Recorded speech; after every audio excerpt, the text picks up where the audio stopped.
Hi, Gene Burnett from GeneBurnett.com. Hey, today I'd like to talk about something that I think is overlooked in a lot of movement studies and a lot of sports and a lot of martial arts and a lot of fitness activities. In all of these activities, there's usually a lot of emphasis on getting it right. Correct form, doing the movement correctly, lifting, if you're lifting weights, doing it correctly, the correct form, getting the right, a higher number of reps. If it's dance or Tai Chi, there's a lot of attention on correcting the form, to get it, just so. Sometimes, micro corrections, trying to get, perfectly aligned or perfectly balanced physically. And, things like, if you're, say, like you're doing a kick, things like being steadier in the kick so that you feel solid and relaxed in that kick. You can work on doing it more slowly so you feel the whole range of motion through the kick. You can work on doing it faster. You can work on doing multiple kicks on one leg like that without losing your balance. You can focus on repeating the same kick over and over again without putting your foot down, that kind of thing. And most importantly of all, you can be working on kicking without injury. That's a very important thing, I think, in terms of Tai Chi practice. What good is a kick that injures you? And doing things correctly has a lot of benefit. When you bring your attention to your body and trying to do a movement more correctly, there are some principles involved and some ideals, and you're trying to make them practical in your body through practice. And just bringing attention to your body can literally be healing. Not in a mystical woo-woo sense, like I look at my knee and the chi goes there and heals my knee. It's, for me anyway, it's more like suppose I've got an issue and my knee tends to collapse inwards like that. And this joint is stressed, and this joint is stressed, and this joint is stressed. And by putting attention on that, by bringing my attention to that and having an ideal to strive for, which is that the knee does not go past my toes, does not go to the inside or outside, does not hyperextend backwards, but ends up basically hovering over my foot. So if you draw a line down from my foot, from my knee, it's over the foot most of the time. Give or take a tiny bit, but basically it's over the foot. If I study that and I notice, oh, it's not doing that, oh, it's not doing that, I have to pay attention to that. And the muscles that are weak that allow that to happen get stronger.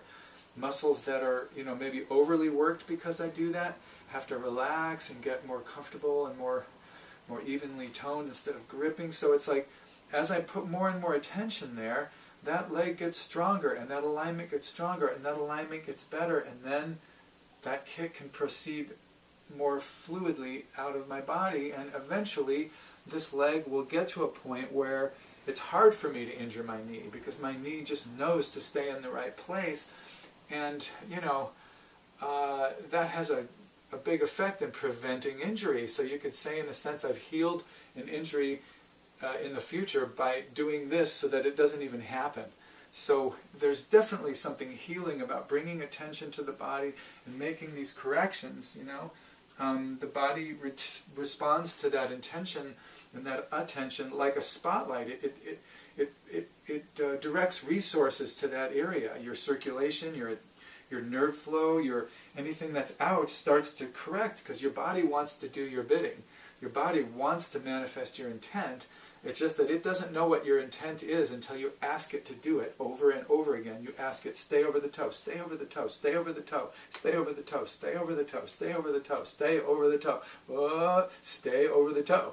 And so it gets the message and responds by, doing what you want it to do. And if you want it to do something that's healthy, great, it gets healthier. So it's actually healing to bring attention to this.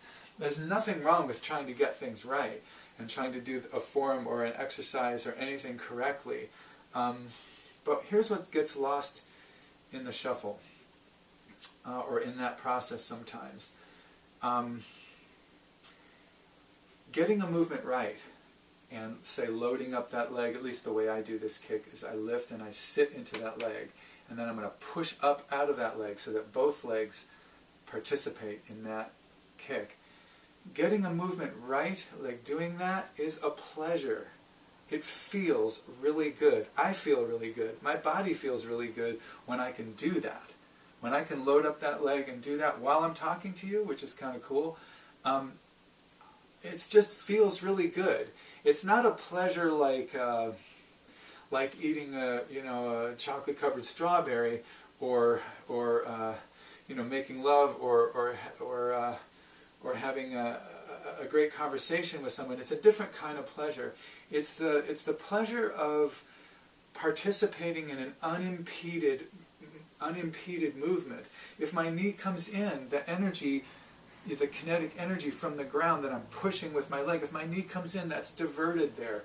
It's impeded, and it doesn't flow effortlessly and naturally out to its natural outcome. If I lift my shoulders while I do that kick, it's like that blocks that energy. Unblocking all these things allows for momentum or energy to be gathered at the base, and it allows it to extend out to the periphery unimpeded. There's no blocks to it. There's a natural current and a flow. People who play tennis, who play any sport where you hit something, racquetball, tennis, baseball, or basketball, golf, all these kinds of things, people who have this kind of mindset will tell you what a pleasure it is, and I will tell you too, what a pleasure it is to throw a ball with nothing impeded, nothing in its way. It just goes nice and easy out, and there's nothing in me. It's all in the ball, and it feels like I almost did nothing. Same with a punch. Like whether you're punching pads or whether you're punching air, if you punch in a way that leaves nothing in you, everything's in the pad, everything's in the air, nothing's stuck in your own body, it just feels so good. There's something very pleasurable about that, and it just feels really good. It also feels really good to be agile. It feels good to be able to move my body to where I need to move it to and away from what I need to move it away from. That just feels really good. Whether I'm currently agile at this moment or not, it feels good to know that I can be agile. So there's a real pleasure involved in these things. To hit that ball, or to hit that ball with a tennis racket or with a bat or whatever it is, when you do it right, it just feels really good. And I think this gets overlooked sometimes, because sometimes I'll be working with a student, and we might be just working on a simple kinetic chain, like doing something like like cloud hands in place here or something like that, and I'll notice the person really, my student will be really trying to get it right, and that's important. But I like to remind them that when you do get it right, just relax and enjoy that feeling. Enjoy that feeling of that force from your leg going up through your waist, shoulder, elbow, wrist, out to your hand. That it really does feel good, and they'll often just smile, and I can see them just going, oh yeah, this feels good. It's not just a goal to endlessly, perfectionistically try to get exactly right. There is value in that. I love trying to get things right, but also notice that these things are a pleasure. These things feel really good to do, and if they don't feel really good to do, even when you do them right, maybe you're doing the wrong art, because it should feel good. It should feel good to do these things. There's a tendency sometimes to treat these activities that make us healthier and feel better in life as a kind of torture.